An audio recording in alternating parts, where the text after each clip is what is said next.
serve a term of life without parole, as to count 4 for the offense of attempted or defendant serve a term of life without parole. El teatro de la locura. En esta ocasión hablaremos un poco sobre esta situación de Carlos Brown Jr. e Iriana. En un video anterior les conté y les hablé un poco sobre esta historia que gracias a Elon Musk tuvo relevancia y alguna gente ahora sabe lo que sucedió.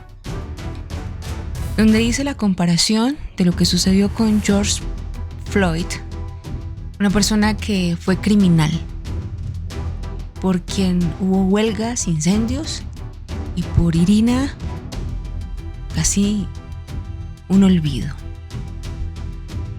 Gracias a Elon Musk esta noticia fue conocida. Y hablemos un poco de cuando la esquizofrenia se convierte en ese escudo legal. La paradoja de este monstruo que llora.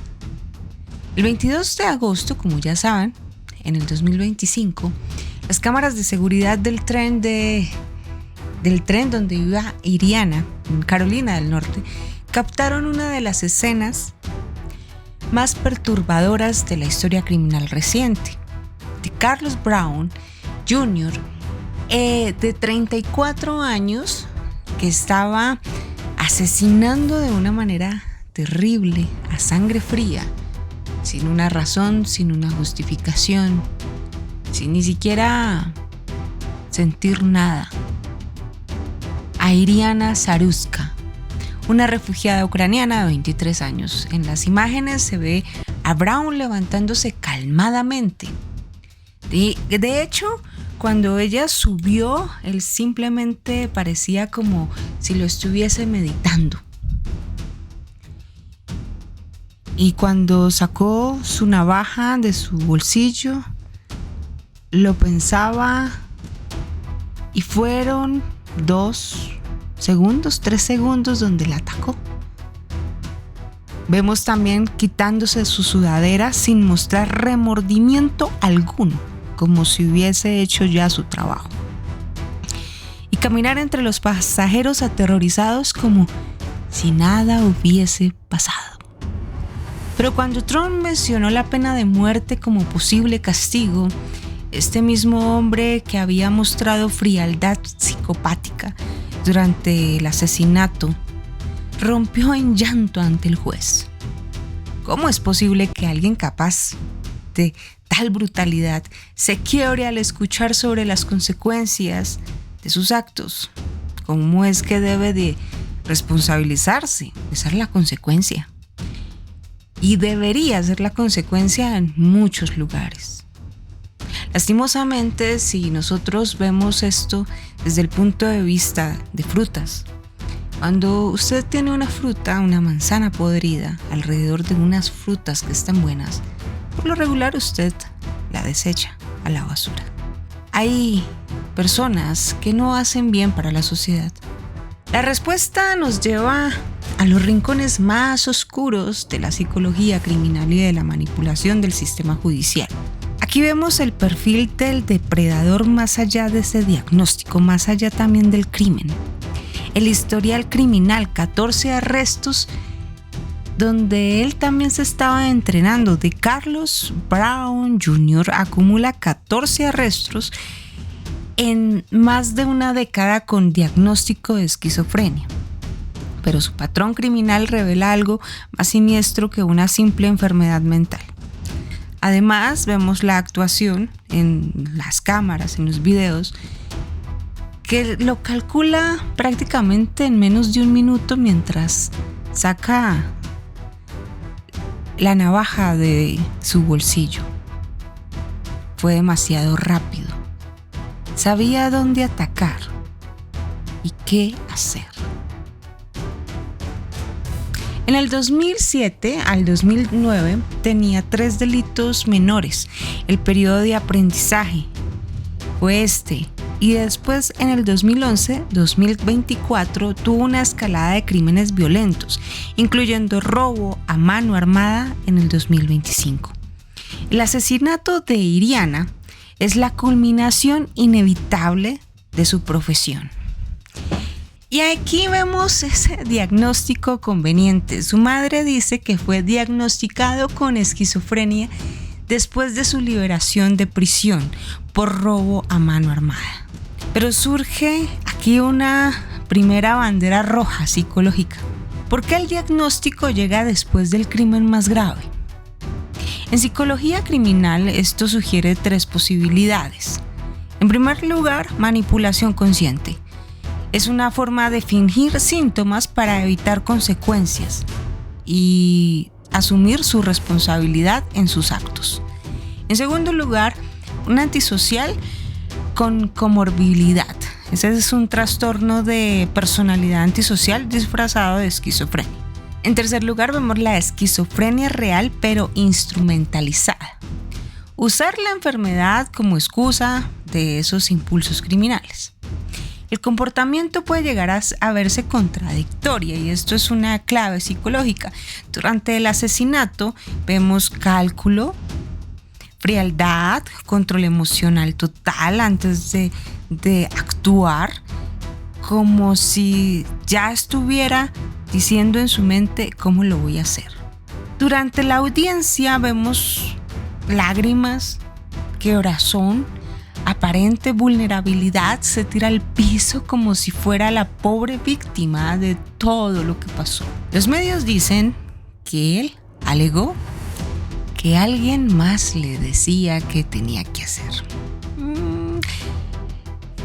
Esta situación de la esquizofrenia y que después de su crimen más violento en enero del 2025, donde la jueza lo liberó con el cuento de la promesa, pues entonces ahí es donde vemos esa situación como simplemente como para liberarse de la ley.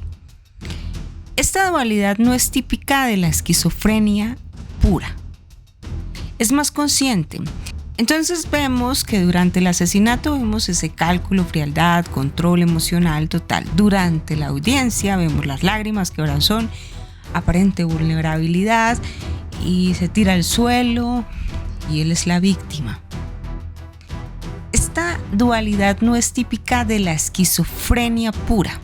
Es más consistente con trastorno antisocial de personalidad, psicopatía, trastorno histrónico combinado con antisocial, una simulación consciente de enfermedad mental, hacerse pasar porque está enfermo, cuando realmente su perfil es otro, es un criminal. Hay una premeditación oculta en cada frame que vemos en estos videos que han sido otorgados por los medios y gracias a que Elon Musk en Twitter quiso divulgar y quiso que se moviera el algoritmo para que la gente supiera lo que estaba sucediendo, porque las vidas blancas también importan. Las cámaras revelan que Brown eligió especialmente a Irina como víctima. Deliberadamente sus ojos se pusieron frente a ella. La observó durante varios minutos. Calculó el momento exacto para atacarla. Preparó su escape mental y en unos cuantos minutos. Esto lo hace una persona cuando ya lo ha hecho varias veces. No era su primer ataque. ¿Cuántos más hubieron? Y tal vez solamente este fue expuesto en cámaras. Porque no es un ataque de alguien que lo haya hecho por primera vez. Esto no es un comportamiento de un esquizofrénico típico. Los episodios psicóticos verdaderos de una persona que sufre de verdad esquizofrenia pues son desorganizados. Y vemos que Brown nunca actuó de una manera desorganizada. Lo tenía más bien todo fríamente calculado y en menos de un minuto. Sin víctima específica actúan los esquizofrénicos. Vemos que habían más personas a quien él podía atacar.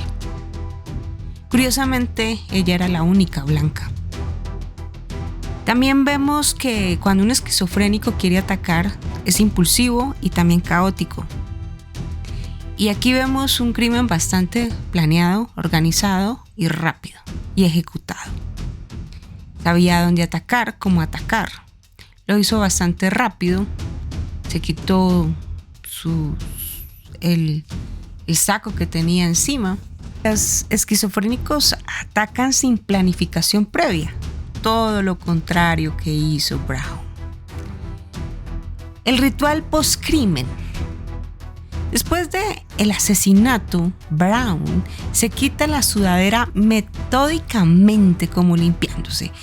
Caminó con aparente calma. No mostró confusión ni desorientación.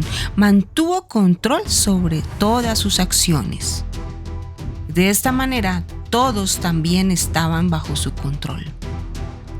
En psicología criminal, esto indica cognición intacta durante el acto, había conciencia plena de todas sus acciones, había control emocional post-crimen, había una esencia de psicosis aguda, nunca se tiró al piso, nunca hizo ningún drama, nunca dijo que yo no lo hice, fueron los demonios, fueron las voces, o algo que nos llevara como a esa falta de inconsistencias. Aquí vemos todo muy organizado y vemos un plan como esto yo lo quería hacer, algo así.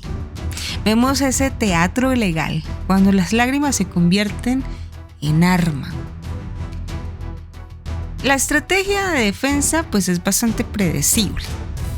La madre de Brown buscó un compromiso psiquiátrico involuntario de 2025, después de que él se volviera violento en casa, en enero, y los médicos lo diagnosticaron con esquizofrenia. Pero aquí está el problema, el timing es demasiado conveniente. Más o menos 14 años después, es cuando vienen a decirle esto. Después de que ha cometido varios crímenes. Después de que lo soltaron y él hizo una promesa escrita que se iba a portar bien. ¿Las lágrimas del tribunal eran genuinas o calculadas? ¿Ustedes qué piensan? Cuando Trump mencionó la pena de muerte, Brown lloró. La verdad es bastante irónico que una persona después de cometer tal acto, frente al juez cuando le dice que tiene una responsabilidad por asumir y tiene una condena, llore. Las lágrimas solo cuando se mencionan esas consecuencias personales. Solo ahí sucedieron, no cuando la asesinó, no cuando se estaba quitando la sudadera que tenía. Ausencia total de remordimiento por la víctima. Control emocional durante el recuento del crimen. Vemos un enfoque de autocompasión y cuando se tira al piso. Brown se tira al piso diciéndole a los demás que le tuviesen compasión. Y grita, ahí sí le importó. Brown mostró un llanto manipulativo y no un llanto genuino. Vemos este fenómeno de la doble personalidad legal. En casos como este, vemos lo que los psicólogos criminales llamarían disociación instrumental. Y en este tipo de personalidades del crimen, pues él fue frío, calculó, actuó de manera violenta, rápido, con una experiencia, sin empatía por la víctima, enfocado en satisfacer sus impulsos, sus deseos. Vemos que también tiene una personalidad doble ante el tribunal. Entonces, ante el tribunal se muestra vulnerable, se muestra quebrado, necesitado de ayuda, enfocado en evitar esas consecuencias, diseñado para generar esa simpatía de esas personas que pueden llegar a ser empáticas con él. La esquizofrenia real versus la esquizofrenia conveniente. Cuando hay un síntoma real de esquizofrenia genuina en crímenes, pues hay alucinaciones auditivas, comando en acciones, hay delirios paranoicos específicos y también hay una desorganización total de pensamiento, que es bastante importante en este caso. La víctima es aleatoria, sin un patrón lógico. También hay confusión post-crimen evidente, donde la persona puede estar llorando porque lo hizo o tirándose al piso o diciendo que no lo hizo, cosas así. Pero en este caso, los síntomas de Brown, vemos todo el proceso en todos los videos que hemos podido ver.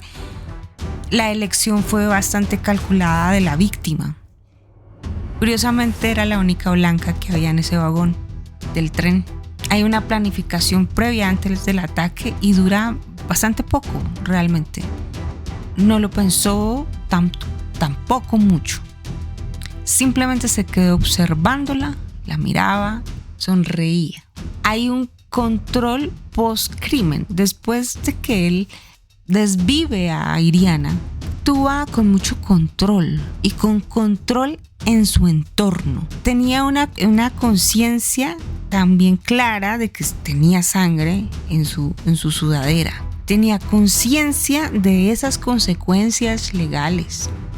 También vemos que ese diagnóstico de su liberación de la prisión llega tarde, llega después para que lo liberen. ¿Por qué no se diagnosticó o sacaron esos diagnósticos de esquizofrenia o de psicosis cuando estaba en prisión por robo armado?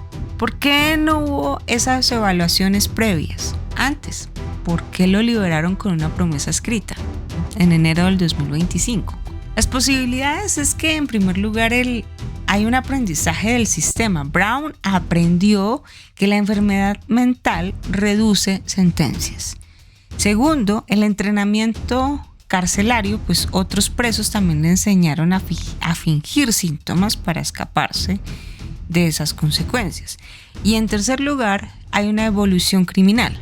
Desarrolló estrategias mucho más sofisticadas para la evasión. Brown muestra rasgos de los que llamamos psicópata adaptativo.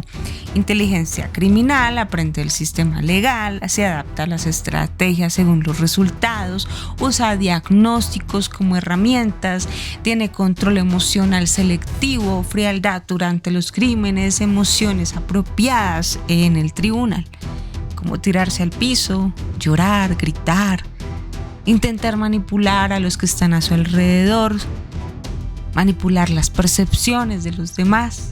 Fui víctima de una enfermedad. Eso es lo que él dice. Hay una escalada planificada que comienza con delitos menores, gradualmente aumenta la violencia. Cada arresto es una forma de entrenarse a nivel de su profesión, que es el crimen. Y vemos la paradoja de un monstruo educado. Durante 14 arrestos, Brown aprendió y sabe qué decirle a los jueces. Sabe cómo aparentar vulnerabilidad ante los jueces. Cuándo usar una enfermedad mental como defensa. Cómo manipular al sistema de salud mental.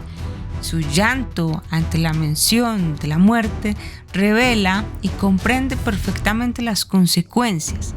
Su miedo es por sí mismo, no por la víctima. Está cognitivamente intacto y es bastante calculador y se nota en los videos. La enfermedad mental es instrumental, no patológica.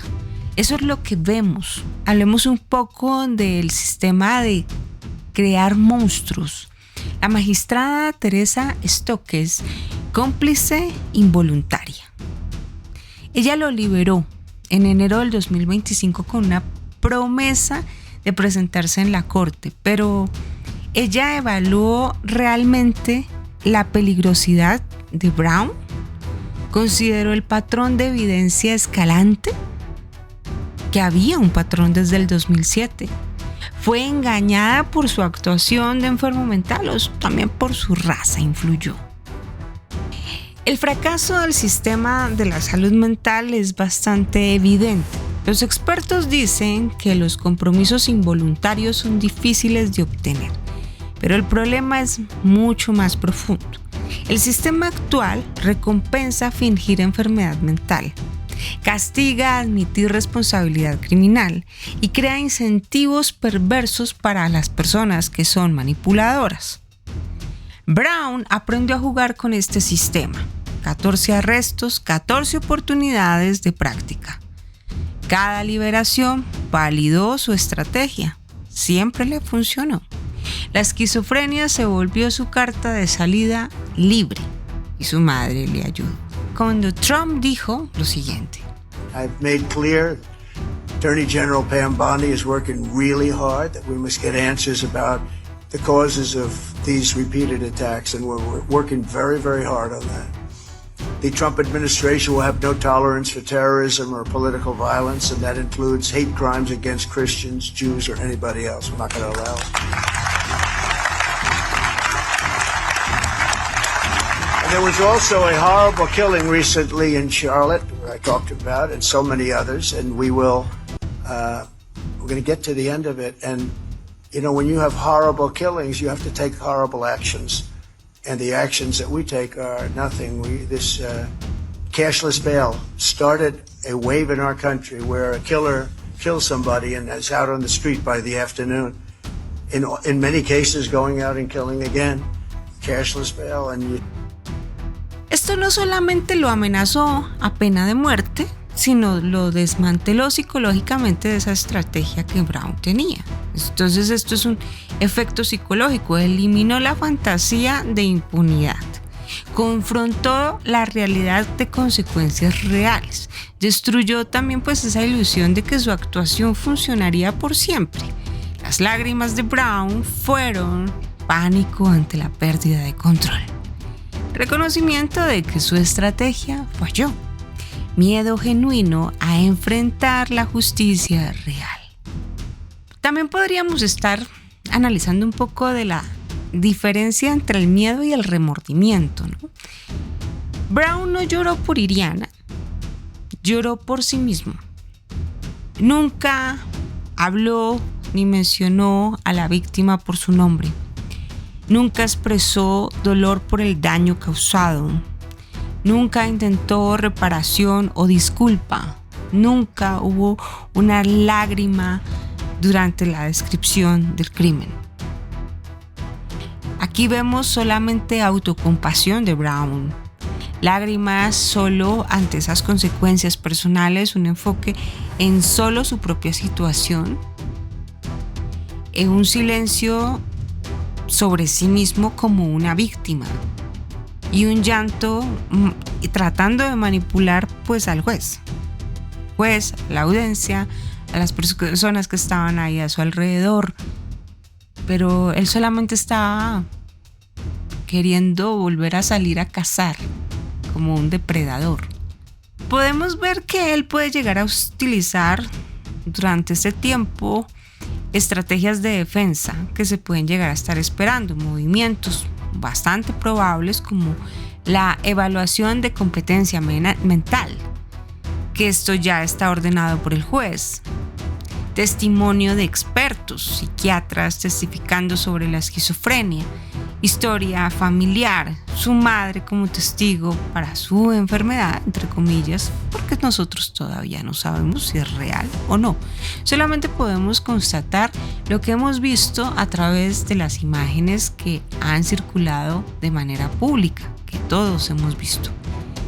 Así que, según sus actitudes, pues podríamos decir que hay mucha manipulación detrás de esto. Declaración de que él no es culpable, que la culpa es su locura. Y esa es una jugada bastante predecible de parte de Brown. Él todavía se puede defender. Y eso se podría desarrollar desde varios escenarios. En primer lugar, pues sabe actuar. Se puede llegar a estar viendo que es declarado mentalmente incompetente, confinándose en un hospital psiquiátrico, posible liberación futura si él mejora. Iriana queda sin justicia real si sigue el juicio, si hay una defensa, si hay una apelación. Hay otra situación donde vemos donde la máscara se puede llegar a estar cayendo y los evaluadores detectan simulación, el juicio por asesinato en primer grado, posible pena de muerte federal, justicia real por Iriana. Y es que Trump fue bastante claro. Las señales que deberíamos observar por este tiempo es esas inconsistencias en esos síntomas reportados en cada uno de sus videos. Ese conocimiento detallado de esos síntomas esquizofrénicos, ese control selectivo de cuáles son los síntomas. Pero en los videos vimos claramente cómo fue su actuación. Y mientras tanto, mientras Brown actúa su papel de víctima de enfermedad mental, Iriana Saruska permanece muerta. Su historia se pierde en debates sobre competencia mental y derechos del acusado, y en un olvido completo entre todas las vidas importan. Es algo que mueve una doble moral, sobre todo por aquellos que la vieron morir y no la ayudaron. Creo que eso fue el acto de indiferencia de parte de una mujer que era la única que estaba al frente, que vio todo, simplemente se paró y se fue. Nadie se le acercó, ni siquiera a colocarle un pañuelo para que no derramara más sangre. Nadie gritó por ella, todo se quedó en silencio. Iriana era una mujer honesta que estaba tratando de construir su vida a sus 23 años, con un futuro por delante, una víctima inocente. Al contrario de George Floyd, que era un criminal, todo el mundo alzó la voz, todo el mundo fue empático con un criminal, pero con Iriana nadie lo fue. Es la doble moral de este tema racial, el cual yo ya hablé en un video anterior. Su muerte debería recordarnos las consecuencias reales de las decisiones judiciales blandas y también de la sociedad y del público que se hace marchas y huelgas para liberar a Barrabás. Y el precedente que tenemos de Brown es bastante peligroso porque está fingiendo locura. Así que más víctimas pueden llegar a caer con un personaje de este tipo. Y algo que no sabemos, ¿sus víctimas eran blancas o afroamericanas? Esa es la pregunta que nos queda. ¿Quiénes fueron las víctimas de Brown?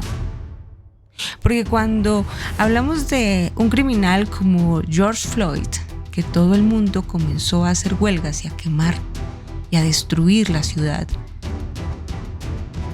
dijeron cómo eran las personas y sus verdugos los que le hicieron daño, de qué color eran blancos. Entonces, Brown, ¿a quién le hizo daño? De Carlos Brown no es una víctima de una enfermedad mental que necesita tratamiento, es un predador calculador que aprendió a usar el sistema de salud mental como un escudo para sus impulsos criminales. Hay planificación previa de crimen, control emocional durante el acto, comportamiento de postcrimen organizado, llanto selectivo solo ante las consecuencias personales y 14 arrestos previos sin síntomas reportados, pero tampoco sabemos a quién le hizo el daño. Brown eligió sacar su navaja. Brown eligió atacar a una mujer inocente, blanca, la única que había en el vagón. Esas no fueron acciones de una mente enferma, fueron las elecciones calculadas de un depredador profesional. Su justicia ahora depende de si América tiene el valor de ver a través de las lágrimas falsas y reconocer al monstruo que se esconde detrás de la máscara de la locura. Las lágrimas del culpable no resucitan a los inocentes, pero la justicia real puede honrar su memoria. Este análisis se dedica a la memoria de Iriana Saruska porque las vidas de todos importan.